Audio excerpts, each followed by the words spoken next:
Luego de que en la Comisión de Fiscalización de la Asamblea intentaron enfrentar por videollamada a la fiscal general Diana Salazar con el prófugo ex legislador Ronnie Aliaga, la Fiscalía dio plazo de 48 horas para que la presidenta de la comisión, Pamela Aguirre, informe dónde está Aliaga.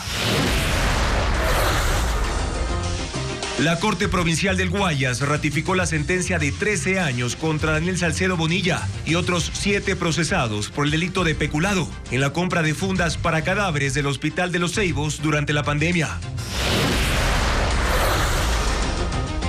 Los casi 4.000 ecuatorianos residentes en México tendrán que viajar hasta Guatemala o Estados Unidos para hacer trámites tras el cierre de los consulados, y también afectará a miles de indocumentados que pasan por ese país cada mes. En la sesión de la Comisión de Gobiernos Autónomos de la Asamblea, la alcaldesa de Santa Elena reveló que la promotora Binacin no tenía permisos de construcción ni cumplió la remediación ambiental solicitada en Olón.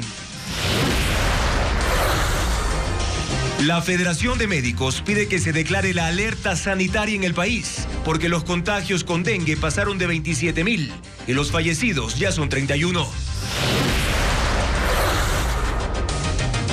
Las lluvias y vientos tumbaron vallas y otras estructuras y dejaron 8 muertos en India, mientras una ola de calor extremo deja 24 muertos en México. Televistazo muestra las imágenes que la NASA pudo simular de cómo luciría entrar a un agujero negro. Televistazo estelar con Juan Carlos Aisprúa.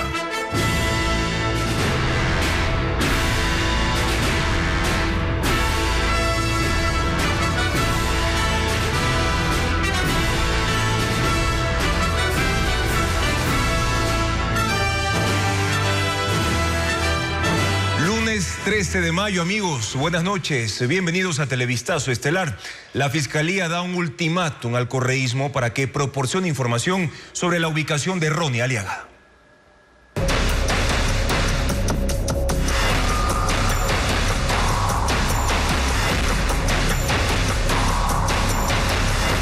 La fiscal, el crimen tras ella. La fiscal Diana Salazar tuvo que dejar la comparecencia ante el intento del correísmo de incluir de manera virtual a Ronnie Aliaga, prófugo del caso Metástasis. Ella fue convocada para que dé información de otras investigaciones. Patricio Díaz cubrió la sesión. A todos tomó por sorpresa la petición del correísmo. Querían que el ex asambleísta de su bancada, Ronnie Aliaga, prófugo por el caso Metástasis, intervenga durante la comparecencia de la fiscal Diana Salazar en la Comisión de Fiscalización. Yo me voy a retirar porque no voy a ser objeto ni me voy a prestar para el show que quieren hacer los políticos sobre los casos. So pena de contaminar el caso Metástasis, que en las próximas semanas se realizará la audiencia. Allá que comparezca. Y la presidenta de la mesa, Pamela Aguirre, quiso llamarle la atención a la fiscal. Informarle que todavía no ha terminado su comparecencia. Señora presidenta, pero yo no vine acá para escuchar a un prófugo de la justicia, así de fácil. La intención generó el rechazo, además de la mayoría de la comisión. Dejamos constancia que esto no estaba en el orden del día, nos retiramos. La fiscal se retiró de la sala. También 5 de los 9 miembros de la mesa, que dejaron solos a los 4 legisladores correístas a la espera de la conexión con Aliaga. Nosotros no podemos ser puntos útiles para que maniobren este sentido en una comparecencia seria para el país. Al final, Aliaga, según la presidenta de la comisión, no se pudo conectar y la sesión se suspendió. La fiscal Diana Salazar fue convocada por la presidenta de la comisión para que informe sobre los casos León de Troya, La Madrina y la coordinación con la UAFE. Previamente, durante su intervención, la fiscal se refirió también al juicio político en su contra, promovido por el correísmo y que esta misma mesa tratará en los próximos días. Según ella, están buscando cómo justificarlo, incluso en audios y expedientes de casos.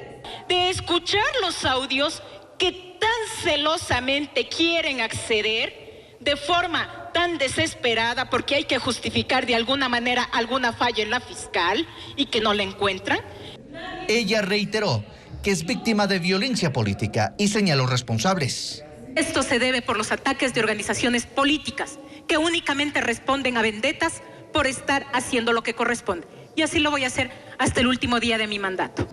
Salazar concluye su periodo como fiscal en abril de 2025. Por favor, señor secretario. La Fiscalía General del Estado extendió un pedido de información a la presidenta de la Comisión de Fiscalización, Pamela Aguirre, para que en un plazo de 48 horas indique la ubicación del prófugo Ronnie Aliaga. Hernán Higuera con los detalles del comunicado.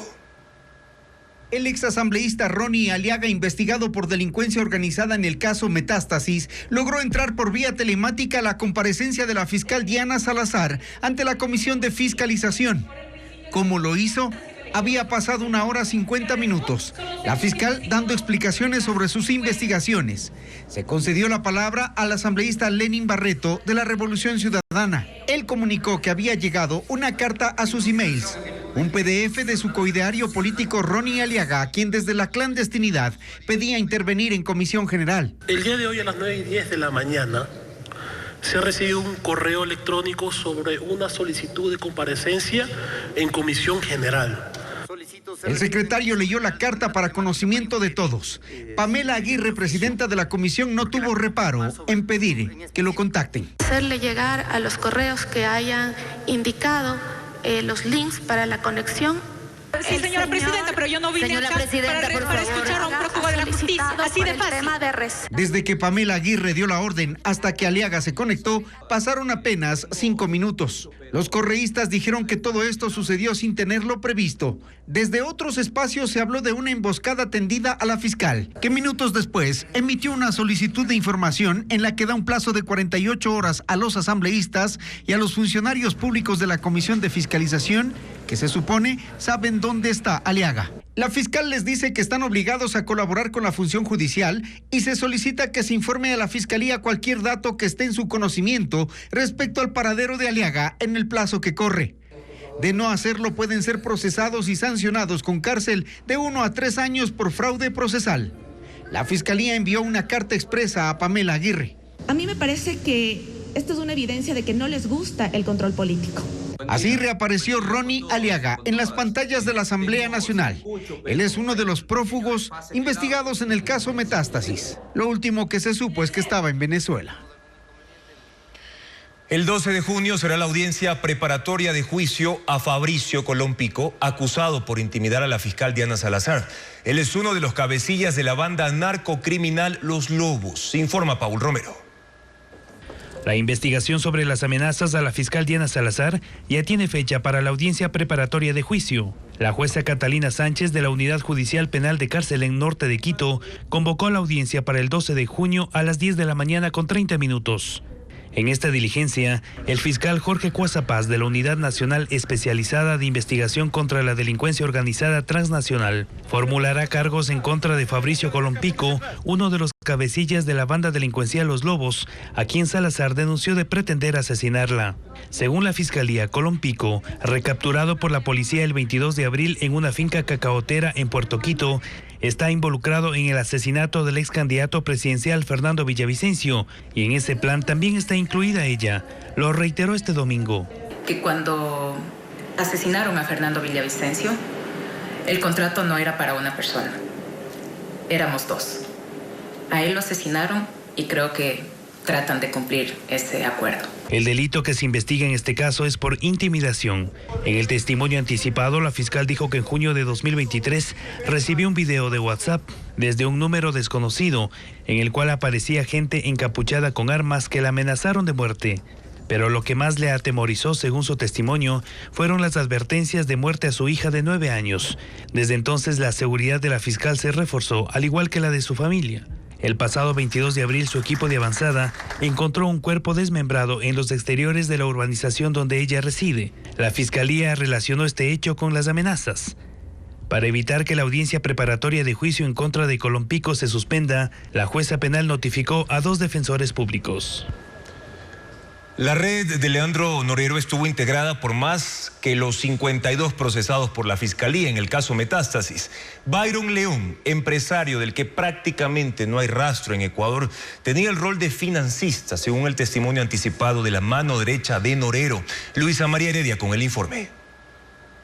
Otro personaje que aparece en la red de Leandro Norero en el caso Metástasis es Byron León. Lo mencionó al rendir testimonio anticipado Eli de Angulo, alias Estimado, quien fue mano derecha del narcotraficante. Lo identificó como un hombre de confianza de alias El Patrón. Byron León fue una persona con la que nos reunimos por varias ocasiones en Guayaquil. Mantenía una empresa que pertenecía al señor Norero. Llevaba el nombre de Dabolep. Habían puesto al papá, un señor que se llamaba Heraclio León, tomando en cuenta que si algún día lo llevaban detenido, como el señor pasaba a la tercera edad, no iba a ir a prisión. Dabolep es la compañía que se utilizó para ocultar el traspaso de la casa de San Borondón en la que fue detenido alias El Patrón de manos de Javier Jordán, su primer dueño, a manos de Norero en 2021. El gerente en efecto era Heraclio León, accionista mayoritario, un hombre de 84 años. Según un informe de la Unidad de Análisis Financiero que consta en el expediente del caso Metástasis, la empresa que de acuerdo con el registro del Servicio de Rentas Internas se dedica a la venta al por mayor de diversos productos sin especialización, entre 2019 y 2022 movió 6,1 millones de dólares. Incluso compró otro bien que terminó en manos de la esposa de Norero, Lina Romero. Se trata de una casa de 2 pisos valorada en $375,000 que también está situada en San Borondón. Y al igual que con Norero, Byron León era cercano a Javier Jordán. Su nombre aparece en los chats del caso Metástasis en una conversación entre uno de los usuarios que Fiscalía atribuye a Jordán, quien estaba radicado en Miami, y Norero, que estaba en la cárcel. Data de julio de 2022. Ñaño, si me recibes 250,000 allá en transferencias y me pasas acá. De una, ¿de dónde viene eso? De ahí mismo. León. Dame la cuenta para esa transferencia de Byron, que después no me pagan. Ya te paso. De hecho, en la cuenta de Byron León, de acuerdo a lo narrado por Angulo, también Norero recibió el dinero que le devolvieron por la compra de un yate, $1 millón. Alias Estimado incluso reveló que en julio de 2021, León lo puso en contacto con un abogado que se encargó del traspaso de las acciones de su padre en Dabolep a un canadiense, William Joseph Gabourier, que aún consta como gerente, presidente y único accionista de la firma en la base de datos de la Superintendencia de Compañías, aunque su acta de defunción fue registrada el 15 de enero de 2021, según constataron los investigadores. Fue una jugada para desviar la atención de la Fiscalía, que para entonces investigaba al patrón por lavado de activos, confesó Angulo.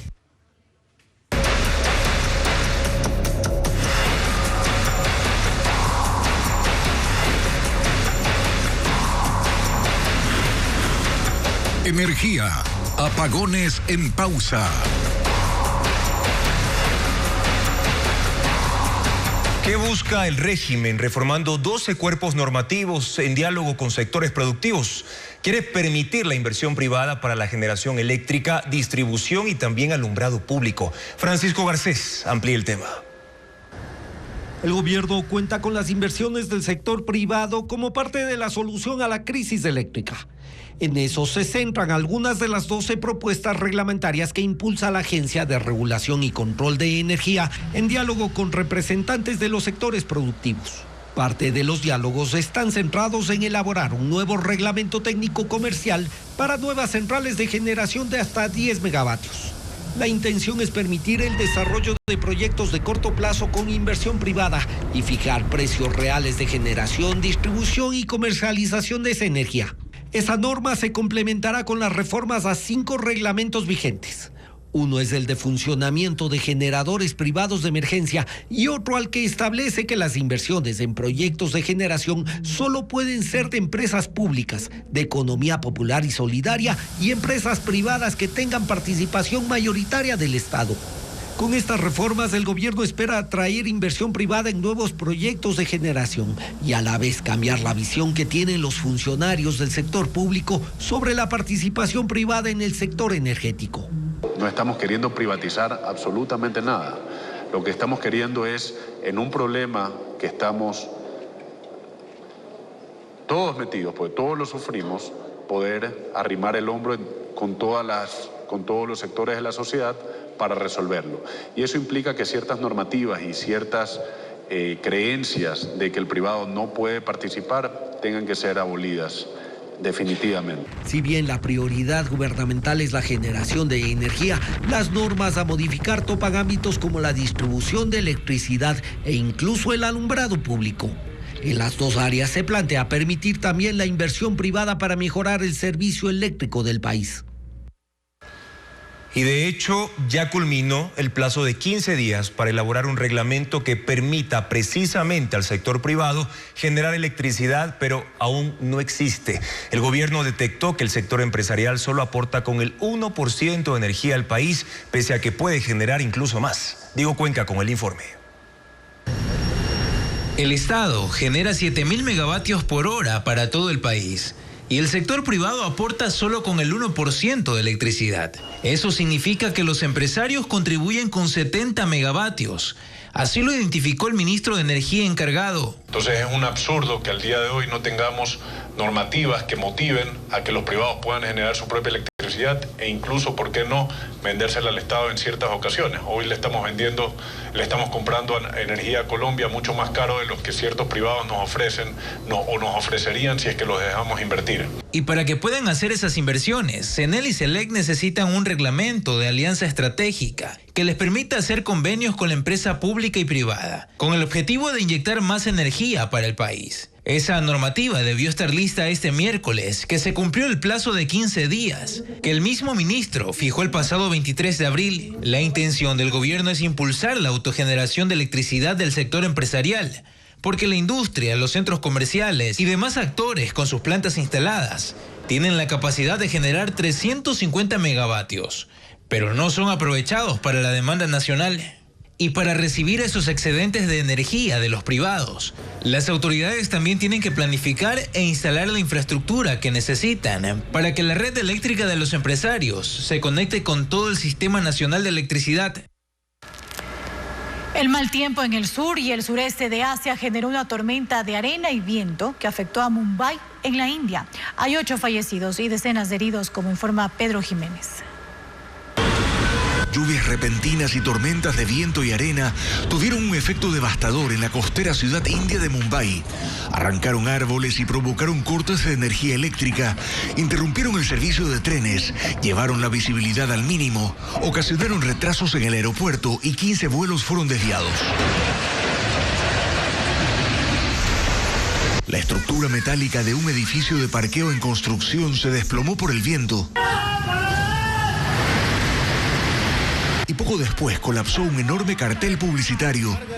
La valla de casi 50 metros por lado cayó sobre decenas de personas que quedaron atrapadas en una zona céntrica de gran actividad cerca de una gasolinera.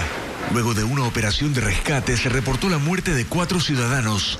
60 quedaron heridos, según la Fuerza Nacional de Respuesta de Desastres. La remoción de escombros duró hasta la noche y se informó de otras 4 víctimas en circunstancias distintas, pero por efectos directos de una tormenta sin precedentes en la ciudad. México soporta la segunda ola de calor de este año. Los termómetros marcaron 45 grados y la sensación térmica es de 55 grados. 24 personas han muerto, como informa Ileana Suárez. Desde la semana pasada, México sufre por un clima extremo provocado por una segunda ola de calor en diversas zonas del país. Este domingo, los termómetros marcaron 45 grados en el este con una sensación térmica de 55, afectando a los estados de Veracruz, Tabasco, Campeche y Yucatán.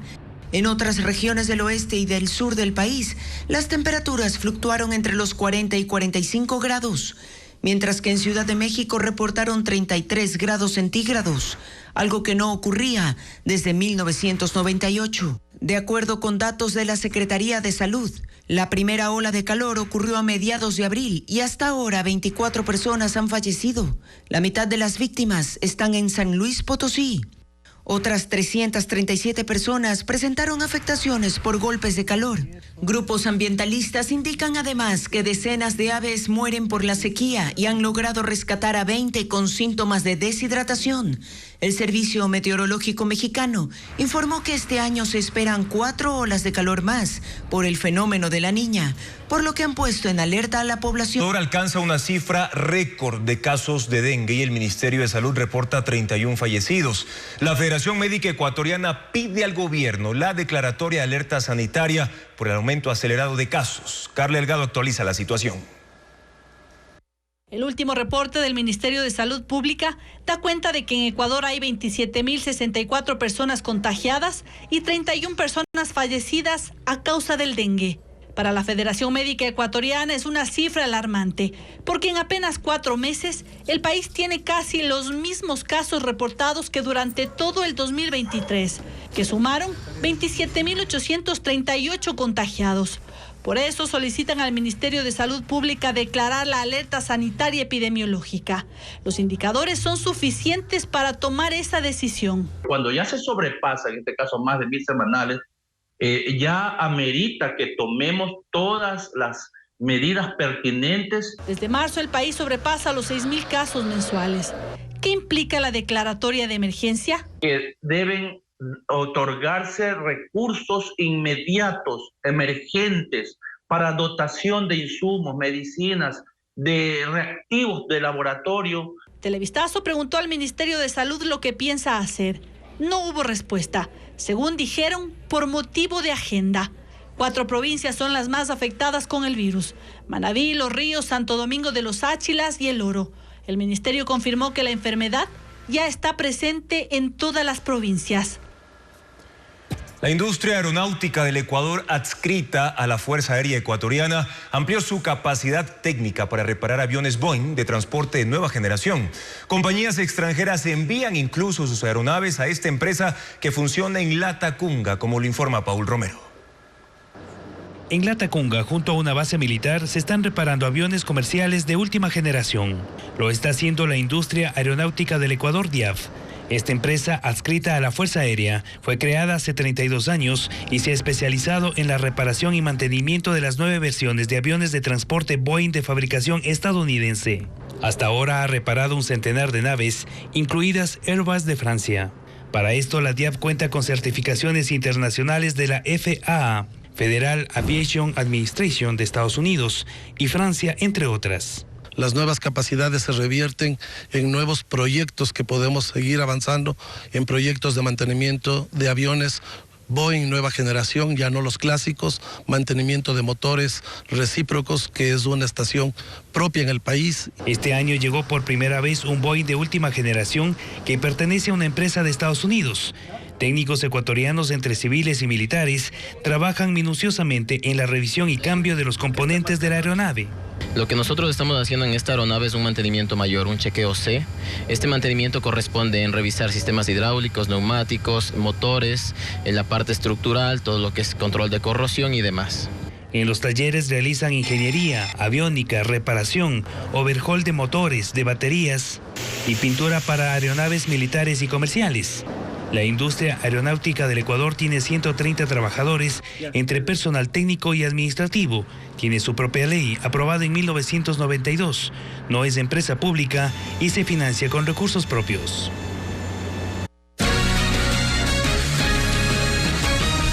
Como parte de su gira por Europa, el presidente Daniel Noboa habló con el Papa Francisco de socioeconomía y seguridad. También intercambiaron obsequios. Mañana se reunirá con el presidente y el procurador antimafia de Italia. Fabiola Santana con más detalles de la agenda presidencial. Las reuniones oficiales contempladas en la agenda de Daniel Noboa en Europa iniciaron este lunes en el Vaticano. El Papa recibió por primera vez al mandatario ecuatoriano junto a su esposa y la canciller Gabriela Sommerfield. Una reunión de media hora en la cual abordaron temas económicos, empleo joven, de seguridad y migración. También hubo intercambio de obsequios. Noboa le llevó una Virgen del Cisne y el Papa le entregó una paloma de bronce con la inscripción Sed Mensajeros de la Paz.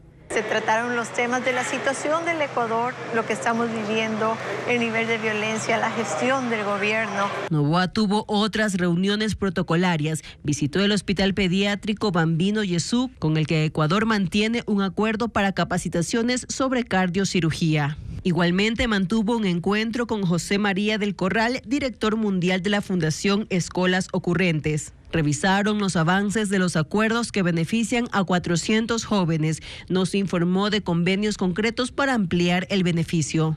Las actividades oficiales de Noboa concluyeron este lunes con una reunión con el presidente del Fondo Internacional de Desarrollo Agrícola, Álvaro Lario. Según un comunicado, la institución se comprometió en seguir respaldando la agenda de desarrollo rural. A otras 3 reuniones previstas en la agenda presidencial, el mandatario no acudió. Lo representaron la canciller Gabriela Sommerfield y el ministro de Finanzas Juan Carlos Vega. Para el martes, Daniel Noboa prevé un almuerzo con el presidente de Italia, Sergio Mattarella, y con el procurador nacional antimafia, Giovanni Melillo, para dialogar sobre seguridad. Ecuador ya no pudo votar en la última sesión de la Asamblea General de las Naciones Unidas. La deuda, que asciende a $11 millones, lo impide. Diego Puente informa lo que implica esta decisión. De 193 Estados miembros del sistema de las Naciones Unidas, Ecuador, Afganistán y Venezuela son los únicos que no pueden votar en la Asamblea General. Son países morosos. La ONU emitió un listado en enero en el que pidió a 10 países cancelar un monto mínimo para recuperar este derecho. 7 cumplieron con sus obligaciones hasta marzo. Ecuador no lo hizo, pese a que la canciller Gabriela Sommerfield, que cumple una agenda oficial con el presidente Daniel Noboa en Europa, dijo entonces que se iban a hacer abonos parciales. Según el estado de contribuciones de la ONU, actualizado hasta abril, la deuda de Ecuador es de $11.756.000. Para recuperar el derecho al voto no debe pagar todo. Solo necesita 1,9 millones. La deuda corresponde a las cuotas para el presupuesto ordinario de la ONU, las operaciones de mantenimiento de la paz y el aporte a los tribunales internacionales. Ecuavisa consultó a la Cancillería y al embajador de Ecuador ante la ONU, José de la Gasca. No tuvo respuesta. Televistazo supo que en la votación de la Asamblea de la ONU el viernes pasado, en la que se aprobó dar mayores derechos a Palestina, Ecuador sí tuvo un representante, pero no pudo votar. Así lo refleja el sistema oficial donde se registran las intervenciones. Allí se observa que los países de América sí votaron a favor, en contra o se abstuvieron. Un edificio de 10 pisos colapsó en la ciudad rusa de Belgorod como consecuencia de un ataque de Ucrania. Las fuerzas de Kiev lanzaron drones y misiles sobre la región y aunque muchos fueron derribados por los sistemas de defensa rusos, al menos uno cayó en la zona urbana. La explosión provocó el derrumbe de la estructura de uso residencial y los escombros cayeron sobre autos y la gente. 15 cuerpos fueron recuperados bajo toneladas de hierro y cemento y otras 17 están heridas, pero a salvo. El bombardeo ocurrió como parte de la respuesta de Ucrania ante la invasión rusa. Centenares de palestinos huyen de bombardeos de Israel en el norte de Gaza. En el campo de refugiados de Jabalía quedaron destruidos edificios y se forzó el desplazamiento de las familias. Israel asegura que no dejará que el mundo olvide la masacre de Hamás en el asalto terrorista del 7 de octubre. Intensos bombardeos desde el fin de semana cercan una vez más a poblaciones del norte de la Franja de Gaza. El más reciente en este barrio conocido como el campo de refugiados de Jabalia, que con el tiempo llegó a convertirse en una ciudad de 80.000 personas, de la que ahora han huido casi todos. De las pocas edificaciones en pie cada vez quedan menos y los desplazados por la guerra se van como pueden. En el sur, mientras tanto, 360.000 personas han salido de Rafah ante la incursión terrestre de las Fuerzas de Defensa de Israel, una operación militar que amenaza con convertirse en una ocupación total por parte del ejército, con consecuencias devastadoras según alerta la comunidad internacional, mientras que Estados Unidos ha advertido una vez más con pausar el envío de armas a Israel. En ese país hoy se celebra el Día de los Caídos. Las sirenas sonaron en todo el territorio a las 11 de la mañana y Tel Aviv, así como otras ciudades, quedaron paralizadas por un par de minutos en recuerdo por los soldados muertos durante la respuesta al ataque terrorista de Hamás el 7 de octubre y a las 1.200 víctimas de ese atentado, incluida una mayoría de civiles. El primer ministro Benjamín Netanyahu dijo esta mañana que no permitirá que el mundo olvide la masacre. Su respuesta ante ese evento es una guerra en Gaza que deja hasta ahora 35.000 muertos. El Partido Socialista ganó las elecciones en Cataluña, España, e intentará llegar al gobierno autonómico. Aunque obtuvo la mayor cantidad de votos y de escaños, no tiene la mayoría absoluta y va a necesitar alianzas en medio de un ambiente político en el que los independentistas catalanes aún tienen en agenda la posibilidad de un referendo. Más de 5 millones de españoles estuvieron llamados a las urnas el domingo en las elecciones parlamentarias de Cataluña, que por primera vez en 45 años desde su creación fueron ganadas por el Partido Socialista Catalán, aliado estratégico del Partido Socialista Obrero Español del presidente del gobierno Pedro Sánchez. De manera que Salvador Illa, líder de los socialistas catalanes, espera ser investido como presidente de la comunidad autónoma. Pero con 42 escaños de 135 no tiene mayoría y las alianzas se imponen. En segundo lugar quedó el partido Juntos por Cataluña, independentista, liderado por Carles Puigdemont, expresidente catalán, actualmente radicado en Bélgica, desde que la justicia le sigue un proceso por rebelión y sedición, cuando en 2017 impulsó un referéndum separatista e hizo una declaración unilateral de independencia. El domingo participó como candidato a diputado, anunció que aspira a ser investido como presidente de Cataluña, pero el Tribunal Supremo le abrió una causa penal por haber liderado protestas masivas en 2019, hechos que fueron calificados como un delito de terrorismo. Aunque los independentistas catalanes están esperanzados en la ley de amnistía, negociada con el gobierno de Pedro Sánchez, ya aprobada por el Congreso. El Parlamento catalán, mientras tanto, deberá anunciar el 10 de junio cuál de estos líderes políticos se someterá a votación para saber si alcanza o no la presidencia de Cataluña. Subió a 43 el número de muertos en Indonesia luego de las inundaciones provocadas por las lluvias en la isla de Sumatra. 3.000 personas abandonaron sus casas. Ileana Suárez con los detalles. Las inundaciones dejan decenas de muertos en Indonesia. Las lluvias del fin de semana afectaron 2 distritos del oeste en la isla de Sumatra. Provocaron un deslizamiento de grandes rocas y toneladas de ceniza por la ladera del volcán Marapi, que llegó a un río, haciendo que se desbordara y formara corrientes de lodo. Imágenes tomadas desde el aire ponen en evidencia la magnitud de los efectos en carreteras, viviendas y mezquitas que han quedado sepultadas. Cientos de policías y soldados cavaron con sus manos entre los escombros para buscar a 15 aldeanos reportados como desaparecidos, pero hasta el momento solo han recuperado más cadáveres, lo que eleva el número de muertos a 43.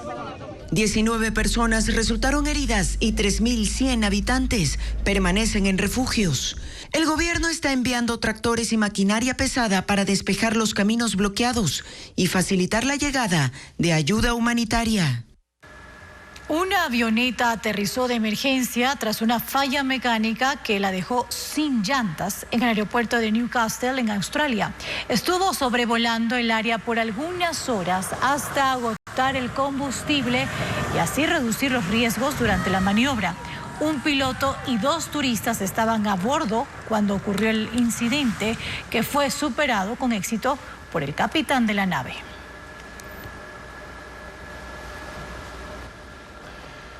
¿Qué ocurre al caer en un agujero negro? Por primera vez, una simulación en video de la NASA lo muestra, tratando de responder a algunas inquietudes científicas. Adriana Bermeo con las imágenes.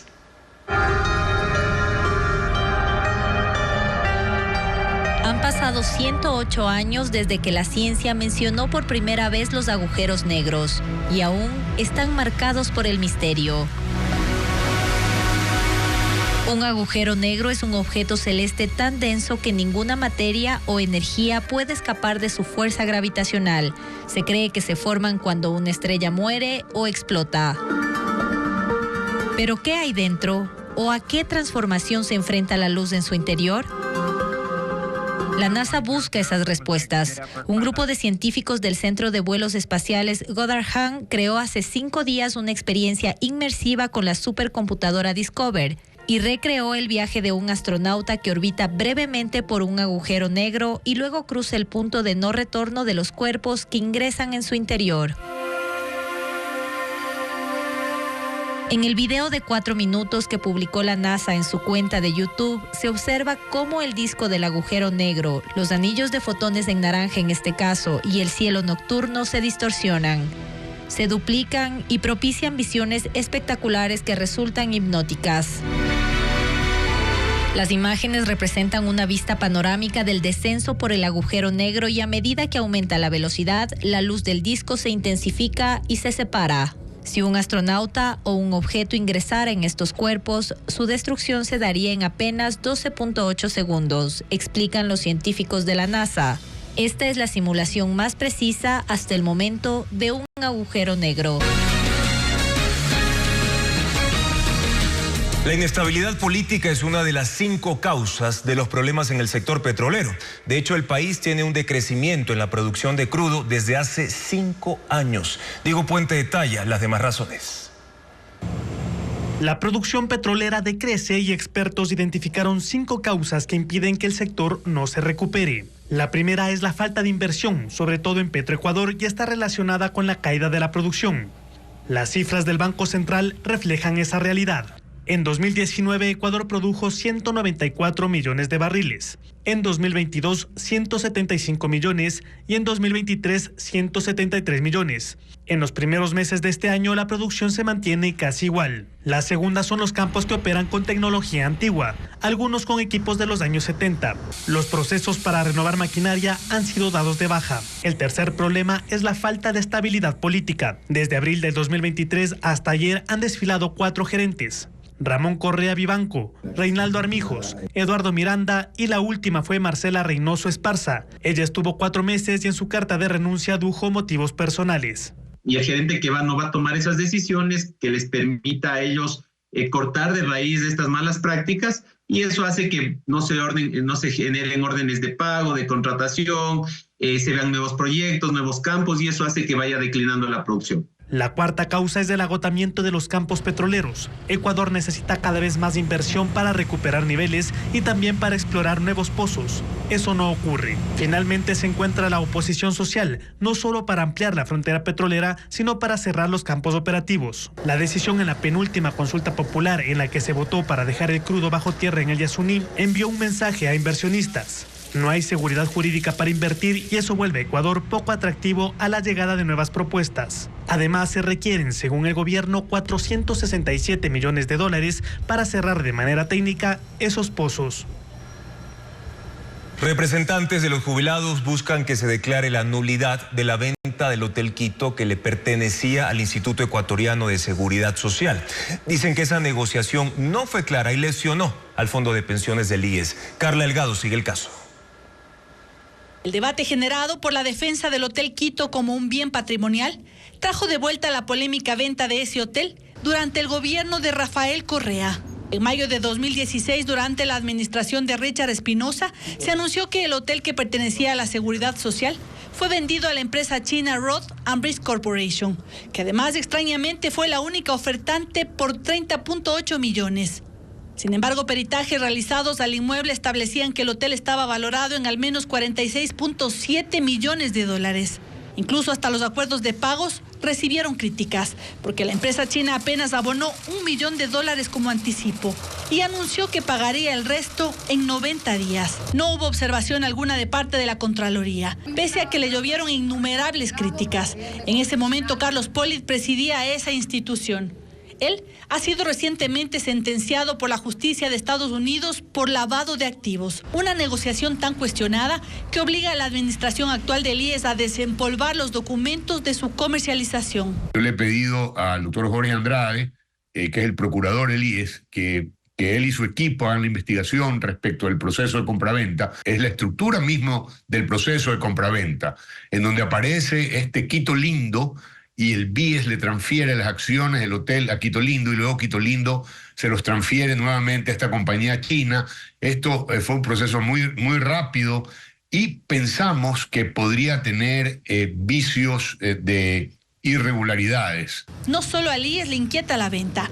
Este lunes los representantes de jubilados pidieron declarar la nulidad del proceso.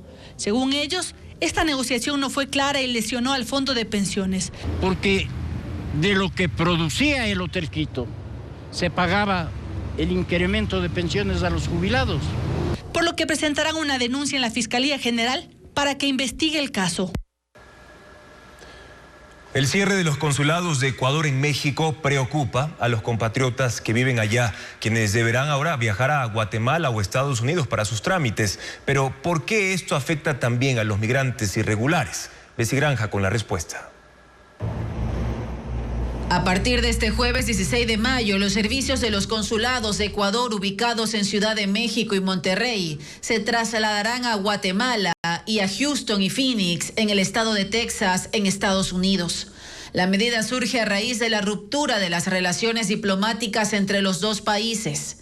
Para los casi 4.000 ecuatorianos que residen en México, hay dudas sin resolver y preocupación de cómo cumplir los trámites consulares. ¿Y qué pasa? Pues en estos dos países le piden visa a los ecuatorianos. Entonces, si eres un residente en México que no tienes nacionalidad mexicana y no puedes entrar, por ejemplo, a Guatemala, que con nacionalidad mexicana podrías entrar tranquilamente a hacer tu trámite, pues está supeditado a que necesitas sacar un visado. Si un compatriota vive en Ciudad de México y tiene visa para ingresar a Guatemala, el costo del viaje en avión a ese país es de $125.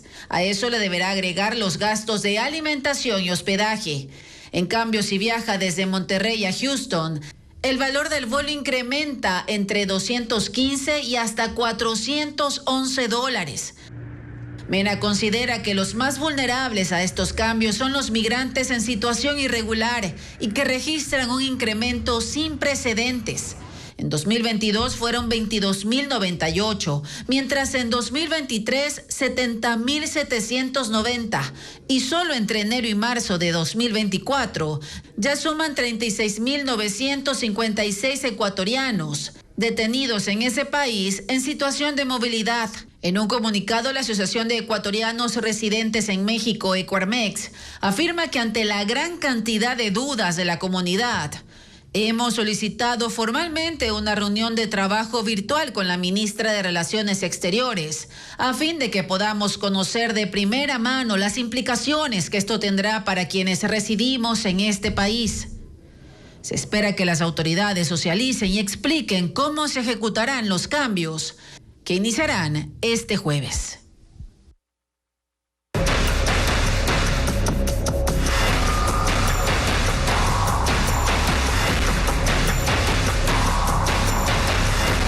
La fiscal, el crimen tras ella.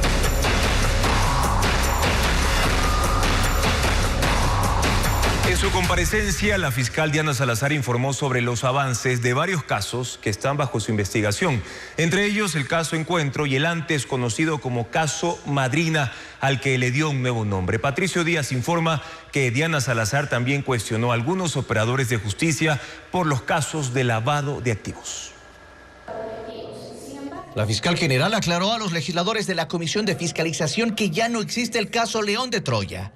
Este se unificó con el caso Encuentro y en él se acusará a 7 de los 10 vinculados, entre ellos Danilo Carrera y Hernán Luque. Diana Salazar anunció que este martes se realizará en Argentina la audiencia por la extradición de Hernán Luque, algo que insistió le compete a la Corte Nacional de Justicia. Porque este delito por delincuencia organizada no es susceptible de ser juzgado en ausencia y por lo tanto, si él no se encuentra presente acá, la etapa de juicio tiene que ser suspendida.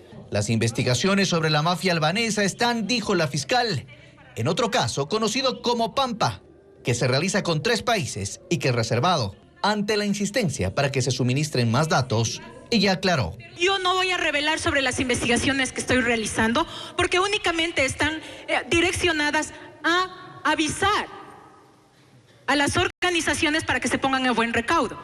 La comisión le pedía información sobre el caso La Madrina. La fiscal rechazó el nombre porque además de la excomandante de policía, Tania Varela, en esa investigación también están los exgenerales Giovanni Ponce y Mauro Vargas. Entonces, la madrina y el compadre, así debería llamarse. Se llama poder policial. La mesa le pedía información sobre la coordinación con la UAFE por las investigaciones de lavado de activos. Salazar comunicó que su intención es ir por las grandes organizaciones delincuenciales, como en los casos La Pampa y el Gato Farfán, y señaló las dificultades que enfrenta en este tipo de casos. ¿Qué le dicen a la fiscalía? Necesitamos por poco el cheque del Chapo Guzmán que diga este dinero proviene del narcotráfico y estará siendo utilizado para la adquisición de tal o cual inmueble. Eso es lo que nos piden los operadores de justicia. En su intervención, la fiscal ratificó que no cederá a presiones políticas. Y Diana Salazar es una de las funcionarias más amenazadas del país. En los últimos meses se investiga la infiltración del crimen organizado en la política y también en el sistema judicial. Fabiola Santana presenta un recuento de esos casos. Diana Salazar se ha convertido en un referente nacional. Hace 2 semanas fue motivo de una manifestación de apoyo en Quito para saludar su combate a la corrupción y ahora a la narcopolítica. Los organizadores dijeron ser ciudadanos de a pie que también están movilizados contra el juicio político que impulsa el correísmo en la Asamblea Nacional. Diana Salazar es producto de sus convicciones y de las circunstancias. Ella ha tenido que escarbar en áreas sensibles donde nadie ha llegado, el crimen organizado y sus tentáculos en el poder político y judicial. Desde diciembre de 2023 impulsa procesos penales contra policías, fiscales, jueces, servidores judiciales y políticos que han estado al servicio del narcotráfico. Ella y su equipo han sido creativos a la hora de bautizar los casos que han revelado realidades nuevas para el país: metástasis, purga, plaga y pantalla. La fiscal podrá impulsarlos hasta abril de 2025, cuando terminará su periodo de 6 años en la fiscalía. No tiene opción de quedarse. Su balance arranca en 2016. Estuvo detrás del caso FIFA Gate, por el que se sentenció al expresidente de la Federación Ecuatoriana de Fútbol, Luis Chiriboga, y en 2018 del caso Odebrecht, que condenó al ex vicepresidente Jorge Glass. Su destacada participación la llevó a dirigir en 2018 la Unidad de Análisis Financiero UAFE y en 2019 ganó el concurso de fiscal general, convirtiéndose en la primera mujer afroecuatoriana en alcanzar ese cargo. El primer caso de connotación nacional fue el conocido Arroz Verde, luego denominado sobornos. En 2020 consiguió la condena del expresidente Rafael Correa, su ex vicepresidente Glass, 5 exministros y empresarios que pagaron coimas a cambio de contratos con el Estado. En 2021 destapó otro escándalo de sobornos, esta vez en la Contraloría General del Estado. Logró una sentencia de 13 años de cárcel al excontralor Pablo Celi y al exgerente de Petroecuador Pablo Flores, entre otros. Otros casos impulsados por ella son Sinohidro, Encuentro, Reconstrucción de Manabí, los procesos contra 4 exvocales de la Judicatura y el asesinato de Fernando Villavicencio. Por todo esto, ella es la mujer más amenazada de muerte por el crimen organizado y considerada por Time entre las 100 personas más influyentes del mundo en este momento. Mujer elegante, ella incluye entre sus prendas un chaleco antibalas y es, al igual que el presidente, la más protegida del país.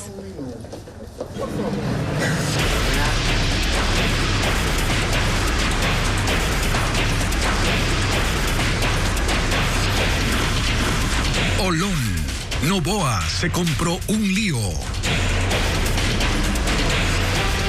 El proyecto inmobiliario de la empresa Vinacin, que se iba a levantar en Olón, no contaba con permisos de construcción. Así lo aseguró la alcaldesa de Santa Elena, quien ratificó que parte del terreno sí se asienta sobre un bosque protegido. Luis Alfredo Zúñiga en la cobertura. 5 de los 9 asambleístas que integran la Comisión de Gobiernos Autónomos de la Asamblea Nacional llegaron la mañana de este lunes a la parroquia Olón de Santa Elena para sesionar. Autoridades locales respondieron sus preguntas sobre el proyecto inmobiliario de la empresa Vinacin, cuya accionista mayoritaria es la primera dama Lavinia Balbonesi. La alcaldesa de Santa Elena, María del Carmen Aquino, señaló que los terrenos en donde se iba a sentar el proyecto fueron adquiridos por la compañía en 1980 y que el Cabildo nunca otorgó permisos de construcción ni el aval para el cerramiento del terreno, un requisito previo. Y según la verificación que hizo el Departamento de Ambiente del municipio de Santa Elena, indicaba que la zona era un área natural protegida. El esterillo está dentro de los predios justamente de la compañía Vinacin. La alcaldesa afirmó que Vinacin solicitó el permiso para levantar el cerramiento del terreno en julio de 2023 y ante la respuesta negativa volvió a pedirlo el 12 de enero de este año, adjuntando el registro del Ministerio de Ambiente, otorgado el 2 de diciembre, 9 días después de que Sade Fritzsche fue posesionada como ministra. Pese a ello, el Cabildo solicitó remediaciones ambientales en el esterillo, que no se cumplieron y no dieron su aprobación. Con el permiso del Ministerio del Ambiente, indicando que esa no era un área natural protegida y que tenían un permiso del Ministerio para hacer una recuperación del predio. ¿Cómo es que comenzaron a talar el bosque sin tener el permiso de construcción correspondiente, compañeros? Binacin en un comunicado aseguró que decidió suspender el proyecto inmobiliario y que harían el cerramiento del terreno. Sin embargo, la alcaldesa de Santa Elena señaló que no lo podrán realizar, pues siguen sin los permisos. 4 de los 5 legisladores que participaron de la sesión son de la Revolución Ciudadana y la quinta es de Pachacutic. La gestión de la ministra del Ambiente, Sade Fritzi, ha sido cuestionada en más de una ocasión. Tras sus accidentadas declaraciones y su actuación en el caso Olón, colectivos ahora piden su renuncia. Luisa María Heredia con el análisis. La crisis de gobierno que desató la tala en Olón revivió las críticas para la ministra de Ambiente, Sade Fritzi, quien ha tenido una accidentada gestión. Como responsable de la entrega en tiempo récord del permiso ambiental al proyecto inmobiliario de la empresa Binacin, en la que la primera dama, Lavinia Balbonesi, es accionista mayoritaria, evitó dar explicaciones sobre lo que se podría configurar como un delito, tráfico de influencias, hasta que en una comparecencia en la Asamblea fue cuestionada por el tema. Justificó la rápida emisión de la autorización con eficiencia que asegura haber alcanzado su administración. No hay misterio que una licencia se demora mínimo 6 meses en ser emitida y un registro ambiental puede ser emitido en 2 días. La ministra precisó que la cartera de Estado que dirige ha otorgado unos 1.700 permisos ambientales, 21 licencias, más de 300 registros y aproximadamente 1.400 certificados. Desde noviembre que ella asumió la tutela, cifras nunca antes vistas. Y aunque surgieron dudas, no pudieron ser aclaradas porque Fritzi abandonó la comparecencia. En casi 6 meses al frente del ministerio, la gestión de Sade Fritzi habría pasado desapercibida, de no ser por 3 penosos momentos. Cuando en un recorrido por la provincia de Sucumbíos en abril emitió este comentario. La Amazonía sea un país, sea una región. Cuando en marzo, en una rendición de cuentas, leyó mal una presentación y terminó confundiendo la extensión de 2 ríos de Manabí. Aproximadamente 15.000 kilómetros del río Garrapata y 9.000 kilómetros del río Chone. Es decir, los hizo más extensos que el Nilo y el Amazonas, los ríos más largos del mundo. Ese mismo mes fue fotografiada cuando escuchaba atenta al líder religioso de un país inventado, en la Asamblea Ambiental de la ONU en Kenia. Pues han sido precisamente los viajes los que más han copado su agenda. Ha participado en eventos como la Conferencia de la ONU sobre el Cambio Climático en Dubái, el Foro Económico en Davos y la Feria Internacional de Turismo en Madrid. Fue una de las convocadas a la primera gira presidencial de Daniel Noboa por Europa. Ha tenido encuentros con el presidente de Francia, Emmanuel Macron, con la ministra de Transición Ecológica en España, entre otras autoridades internacionales. ¿Qué logros concretó en esas citas? No se conoce. Solo hay videos promocionales en sus redes. Ya el despacho ha emitido al menos 30 acuerdos ministeriales, la mayoría para aprobar estatutos de creación de organizaciones sociales, aunque ella no los firma. Lo hace la directora jurídica. Sade Fritzi, antes de ser ministra de Ambiente, según consta en su hoja de vida, tuvo solo 13 meses de experiencia laboral previa. El cargo más relevante que ocupó fue el de directora de campaña de ADN en Galápagos, de donde es oriunda, lo que la catapultó al gabinete. La Corte de Justicia de Guayas ratificó la pena contra Daniel Salcedo y 7 personas más por peculado cometido en el año 2020 por la compra de sobreprecios de fundas para cadáveres y otros insumos en el Hospital del IES de Los Ceibos en Guayaquil. Bessie Granja con el reporte. La Fiscalía General del Estado informó que la Corte de Justicia de Guayas ratificó la sentencia contra Daniel Salcedo Bonilla y otras 7 personas por el delito de peculado por la adquisición de fundas para cadáveres y otros insumos médicos con sobreprecio en el Hospital del IES de Los Ceibos en Guayaquil durante la pandemia en 2020. La entidad recordó que en julio de 2021, 8 personas fueron ya condenadas por este delito. Se dictó 13 años de prisión contra la exgerenta de esa casa de salud, la responsable de compras públicas y la subdirectora administrativa financiera, todas autoras directas. Misma pena contra la representante de la empresa Sirverti. Y como coautores 3 personas, entre ellas Daniel Salcedo Bonilla. Un 8º procesado fue condenado a 6 años con 6 meses de cárcel como cómplice del delito. Los jueces evidenciaron una serie de inobservancias a la normativa de contratación pública, como la falta de un adecuado estudio de mercado y un injustificado incremento en los rubros de los insumos, como las fundas para cadáveres, adquiridas en $148.50 centavos, cuando en el mercado su valor por unidad era de $12. Todo esto aprovechándose de la declaratoria del estado de excepción por la pandemia de COVID-19. Del mundo del 7 veces campeón del mundo. La secuela teatral de una película comedia y una propuesta de danza son parte de las próximas actividades en Guayaquil, Quito y Ambato. Vanessa Robles con la agenda cultural en este inicio de semana.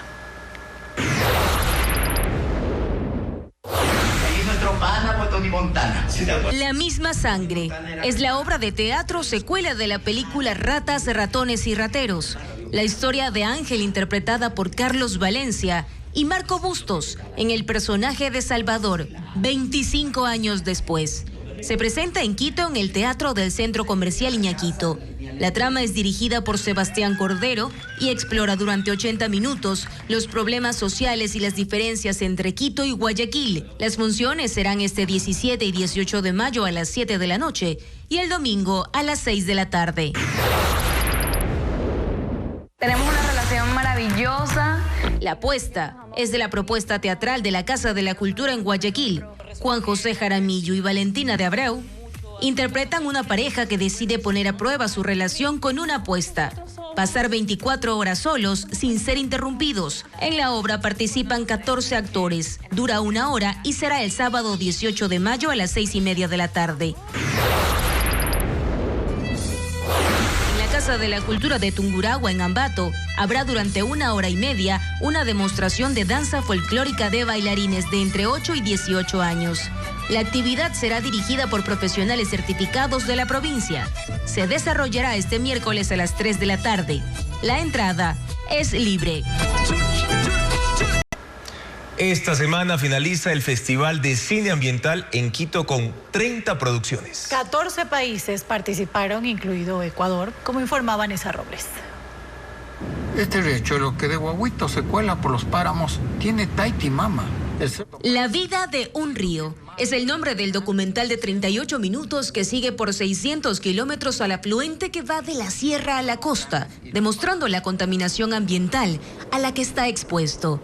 Un trabajo de 8 meses que finalizó en abril a cargo de 5 personas y evidencia cómo las aguas hervidas van al afluente sin ningún tratamiento. Es un documental de cámara a mano alzada. Llamar la atención de que todos somos culpables de eso y todos somos víctimas. El documental es de libre acceso en YouTube, pero también se presentará en esta última semana del Festival de Cine Ambiental Ecoador, desarrollado en la Sala de Cine Alfredo Pareja de la Casa de las Culturas de Quito. En total, serán 21 funciones de 14 países. Entre ellas constan en cartelera, para este jueves a las 5 de la tarde, Del plato al océano, de Francia. Detalla al océano como fuente de vida. A las 7 de la noche, Pisar suavemente en la tierra, de Brasil. Cuenta la explotación de recursos en la Amazonía. Para el viernes a las 5 de la tarde, Yokoko Fan, de Ecuador. A las 7 de la noche, Billy y Molly, una historia de amor proveniente del Reino Unido. El sábado a las 5 de la tarde se estrena La vida de un río, de Ecuador. Y a la misma hora se presentará El río de nuestros hijos, también ecuatoriana. A las 7 de la noche será el estreno mundial de Adiós a todos los gatos, de Estados Unidos. El domingo a las 4 de la tarde se estrena Somos Guardianes, de Brasil y Estados Unidos. Y a las 6 de la tarde será el estreno en Latinoamérica de Patrick y la ballena. El evento ambiental se realiza desde el 2016 de manera ininterrumpida.